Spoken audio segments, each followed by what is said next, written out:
Friday, 6 March 1959. Dear Mom and Pop, today I have been cleaning up the chaos that is my room and shall do some studying shortly. I have a great deal to do, especially in French 4 and 8. Exams are over now and I am recovering from their impact. History was fairly difficult, English relatively simple. Steve's last letter omitted mention of the footlocker, which I trust will arrive soon. I intend writing him today. He still owes money to people here. I also must mail him some odds and ends he forgot in his haste. I got an A on an English theme. By following the teacher's explicit advice, my writing is overly formal in tone, the style she finds stilted. I produced dull, unreadable sentences of equal length short, and made my vocabulary deliberately more commonplace. She loves banality. I shall repeat the formula hereafter. She takes no interest in the art of writing and cares nothing for the literary magazine. It is curious that the sponsor, and occasionally the only faculty contributor of both newspaper and literary organ, is the history teacher. He, Mr. Poland, is fairly candid and admitted to me that the faculty is less united than the student body. This is amusing, since you know my opinion of the latter. This morning people on the second floor drenched our windows, and occasionally us with water as we looked out our window. We ascended the stairs to the third floor and did the same thing to them as they leaned out below us. Our trip to Switzerland included some of Austria. We stayed in Bern the first night, which is easily the cleanest city I've come across. The next day was occupied with a tour of it, then driving through the mountains. At Lucerne, we spent a night. I prowled around with a kid from Salzburg who last Christmas received a card from Dusenberry, and we discovered the psych teacher at the tavern with his wife.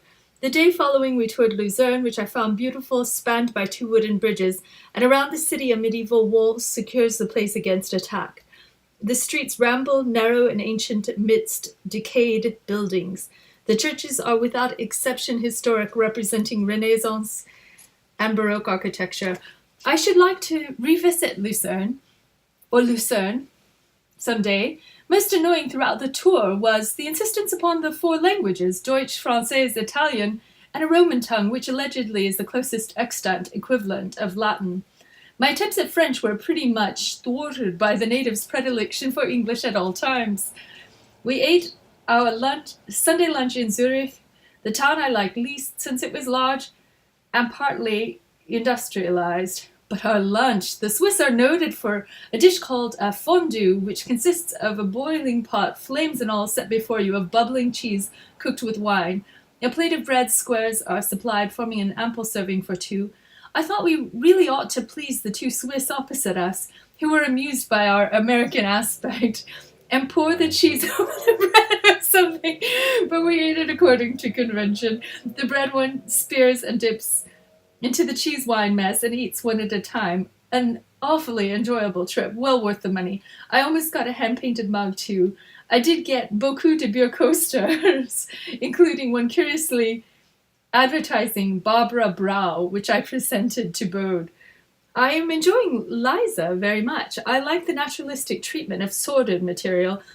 I find also a parallel between Maggie, A Girl of the Streets by Stephen Crane.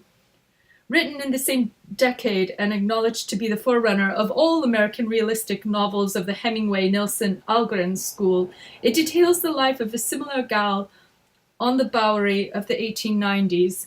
I am rereading The Summing Up, probably one of the best and most readable modern autobiographical books of essays. It's a model of candid personal reflections. A week ago we spent an hour in preparing a corpse out of dirty clothes stuffed with soiled underwear. We made sure every bogus wrinkle was true to life. The floor was splashed with ketchup, and a sinister broken whiskey bottle lay nearby. The head part was shoved under the bed, since we hadn't made one. It was quite realistic. One kid tried to revive it. A visitor walking through the dorm, our door was of course open, commented on it. We told him the police were coming. Time to bathe for dinner and find a sweater to wear over my dirty shirt. Love, Steve. So he's almost 19 when he writes that.